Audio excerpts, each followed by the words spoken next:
Κοιτάτε, το σπιτάκι εδώ που γίνονται τα μνημόσυνα τελείωσε. Και από εδώ ο τείχος τελείωσε.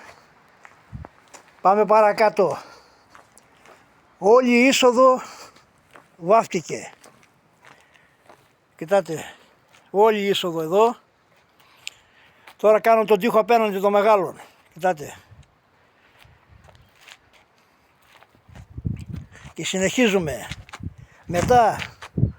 Μετά έχω να κάνω τα κολονάκια, το κεραμιδί όλο, τα κολονάκια εδώ, το εκκλησάκι κάτω, τα κολονάκια κάτω στο εκκλησάκι, εδώ η βρύση θα βαφτεί ξανά όλοι, εδώ τα πεζοδρόμια θα βαφτούνε, εκείνος ο τείχος απέναντι θα βαφτεί όλος γύρω γύρω, όπως πάει το κινητό τώρα, γύρω γύρω όλος ο τείχος, αυτός εδώ θα βαφτεί όλος. Λοιπόν, τα πεζοδρόμια στο τέλος, την Μεγάλη Εβδομάδα, αυτά που πατάνε αυτοκίνητα πάνω. Λοιπόν, πάμε παρακάτω. Δεν θα μείνει τίποτα. Η πόρτα, η σιδερένια θα βαφτεί κανονικά, λαδομπογιά.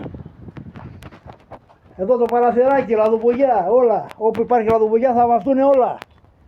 Λοιπόν, η βρύση εδώ θα γίνει τώρα κόκκινη με όχρα γύρω γύρω τα τουβλάκια πάνω, όπως είναι. Και ακόμα καλύτερα. Αυτά προς το παρόν και συνεχίζουμε.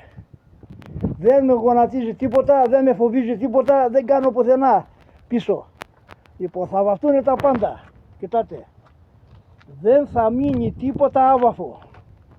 Αυτό το Πάσχα θα γίνουν όλα στην τρίχα. Σε χαρά, γεια σας.